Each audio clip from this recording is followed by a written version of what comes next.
termo que eu uso muito dentro da própria comunicação não violenta é que tem pessoas que têm o hábito de sequestrar a gente para conversa, né? Então ela não pergunta, eu gostaria de falar alguma coisa com você agora, mas você tem 2 minutos para...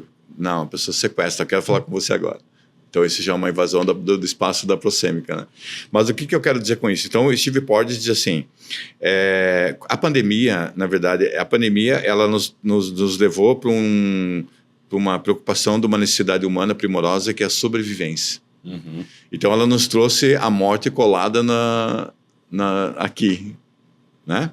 O medo veio muito à tona. Então, porque assim, então o que acontece? Vamos imaginar que você tem um relacionamento com alguém que trabalha no sistema de saúde.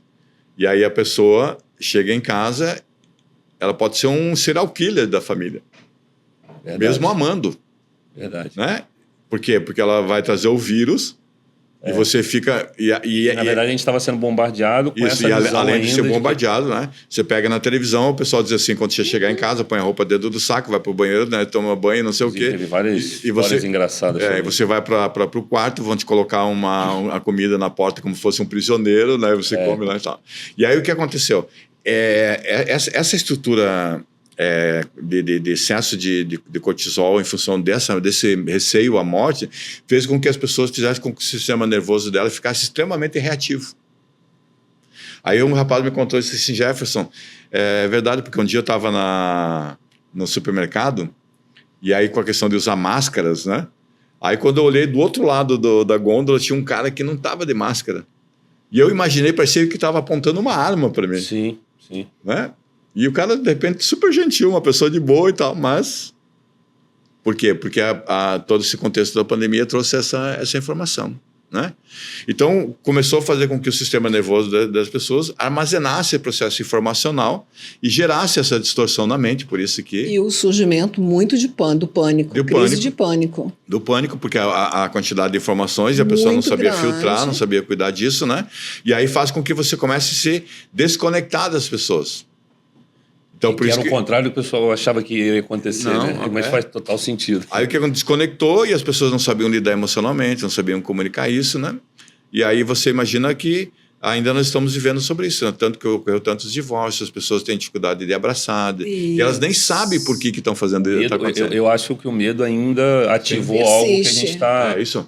E vai continuar, porque assim, qualquer situação em que tiver de uma ideia, já reativa o sistema. É interessante, né? Porque o nosso cérebro, ele vai lá, porque como o passado, presente e futuro, ele hoje aqui nós tivemos a experiência da pandemia. Sim. Então aqui no presente a gente vai lá, pega aquela experiência e traz para o aqui e agora. Sim. Então vai estar fazendo sempre uma repetição de Então, é o reconhecimento daquilo. É fantástico isso. É, o reconhecimento. Porque o passado está ali, trazendo a memória, então a gente fica repetindo as dores. E aí eu queria puxar um pouco... A gente trabalha muito, né, eu e a Leila aqui, muito o conceito do autoconhecimento, a gente chama de despertar, que é justamente... Despertar de consciência. Pegando um pouco de tudo que você trouxe com a sua visão fantástica para a gente, o quanto essa cachola, né, controla e ela é potente, né? Sim. E a gente trabalha muito essa ideia da pessoa, porque você fugir desses medos, fugir dessas coisas, tem essa linha de você realmente entender quem você é. Sim. E o que até a discussão que a gente estava fazendo, quer dizer, o exterior, você não controla o exterior, e ele está cada vez pior, porque aí é um pouco a minha visão. Sim. O que eu vi muito na pandemia, o que ficou claro é que a gente é maleável, não, mas a gente suscetível de se deixar o que vem de fora, moldou muito o medo e se usa, né? Então é mais trazer um ponto, como é que você enxerga um pouco, você fala também de inteligência emocional e essa parte, não sei como é que você vê essa parte do autoconhecimento, porque a gente está falando bastante, você explicou do reptiliano e tal, e como é que a gente começa a usar isso a nosso favor, né? Como é que a gente... não sei até como é que você vê essa parte do autoconhecimento, se você enxerga de alguma outra forma. Sabe que eu, enquanto você falava isso, eu me lembrei de um monge budista, ele estava dando uma palestra e ele começou a falar assim, que o mundo estava pior, né? Que ele disse que ele leu num livro sobre isso e tal. E aí ele falou, esse livro foi escrito há 2000 anos, né? Então, a ideia de ver o mundo como algo que não está legal depende da nossa ótica, da nossa perspectiva. Pois é. Eu, por exemplo, eu passei pela pandemia, Jefferson.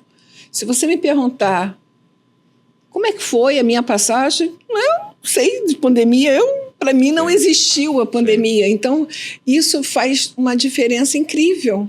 É porque o medo ali não existiu para mim. Sim, porque isso tem a ver com o aprendizado emocional que você tem. Enquanto uns se desesperam, outros navegam. Sim, né? Então, só que o que acontece é que a velocidade que o mundo está vivendo faz com que as pessoas não consigam ter profundidade. Né? Isso. Esse é o detalhe. Então, o autoconhecimento ele vai envolver, por exemplo, um processo de serenidade, né? De você conseguir tomar-se um tempo, né, para poder mergulhar naquilo que está acontecendo e tal. Mas aí nós temos hoje uma indústria da facilidade. Né? Isso entra a primeira pergunta, né? A indústria da facilidade. Você achar que você vai se curar olhando o TikTok. Você se distrai por aquele momento e tal, mas depois você volta... Porque o inconsciente que não é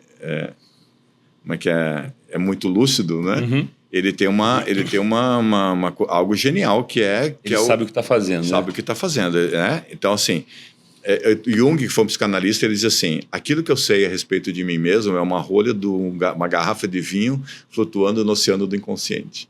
Olha. Você imagina? Aquilo que eu imagino que eu sei a respeito de mim mesmo é uma rolha de uma garrafa de vinho flutuando no oceano do inconsciente. Então, por exemplo, assim, o que o inconsciente e essa parte mais profunda, ele sempre busca a resolução e fechamento dos ciclos. Então, vamos imaginar assim, eu tenho uma conta de água para pagar e eu não paguei. Mas como eu tenho meus valores de ser cuidadoso com pagar aquilo, né? O meu cérebro já está adaptado a isso e vai dizer: Jefferson, você não pagou a conta. Que a gente chama de preocupação. Isso, você não pagou a conta, né? Aí o que acontece? Se você pegar o inconsciente como se fosse o oceano, como o Jung falou. Então, o sofá está ali no oceano, e ele vem. Observe que o oceano sempre joga para a terra as coisas, né? Aí você diz: eu não quero ver isso. Aí você pega o sofá e joga de volta para o oceano. O que vai acontecer daqui a uns dias? Ele volta de novo. Ele traz de novo, né? Então, enquanto você não olhar para aquilo com atenção e cuidado, enquanto você não conversar com o teu inconsciente, você não... Mas para isso, né, Jefferson, a pessoa precisa saber quem é e o que está sentindo, então, a percepção de quem somos. Isso, mas né? É a linguagem que vai acontecer. Então a conta de luz diz: Jefferson, você não me pagou. E é interessante isso que você está falando, porque tem pessoas que não conseguem ficar na solidão, estar só, na né? solitude, na solitude, porque não consegue lidar com a sua própria companhia.